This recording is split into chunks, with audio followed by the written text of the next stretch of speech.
রাত তখন ঘনিয়ে এসেছে। সুন্দরবনের গভীরে কুটিরে বসে রয়েছেন বনরক্ষী রাজি। সারা দিন পাহারা দিয়ে ক্লান্ত হয়ে পড়েছিলে। বাইরে কেবল ঝিঁঝির পোকার ডাক, মাঝে মাঝে হালকা বাতাসের সঙ্গে গাছের পাতার মর্মর ধ্বনি। হঠাৎ দূরে কোথাও অহপ করে কিছু পড়ার শব্দ হল। রাজীব কৌতূহলী হয়ে উঠলেন। টর্চ হাতে নিয়ে কুটির থেকে বের হলেন। বাইরে চাঁদের আলো মিশে গেছে নদীর জলে, কিন্তু দূরে এক অদ্ভুত আলো দেখা যাচ্ছে, নীলচে রহস্যময়। তিনি ধীরে ধীরে সামনে এগিয়ে গেলেন। আলোটা ঝোপের পেছনে নড়ছে। বুকের ভেতর ধুকপুকানি বাড়তে লাগল।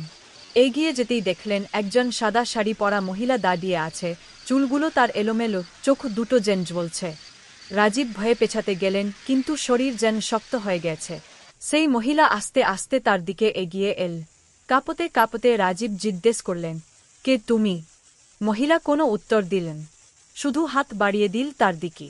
রাজীবের মনে পড়ল, সুন্দরবনের প্রবীণরা বলতেন এখানে নাকি এক বিধবার আত্মা ঘুরে বেড়া, যে বহু বছর আগে এই জঙ্গলে বাঘের শিকার হয়েছেন। হঠাৎ বাতাসের গতি বেড়ে গেল, কুটিরের জানালা সশব্দে বন্ধ হয়ে গেল। রাজীব চিৎকার করতে চাইলেন, কিন্তু গলা দিয়ে শব্দ বের হল না। ঠিক তখনই কোলাহল শুনে পাশের কুটির থেকে কয়েকজন বনরক্ষী ছুটে এল। রাজীব জ্ঞান হারিয়ে মাটিতে পড়ে গেলেন। যখন জ্ঞান ফিরল তখন ভোর হয়ে এসেছে, আলোটা আর নেই, কিন্তু তার পাশে একজোড়া পোড়া পায়ের ছাপ পড়ে আছে।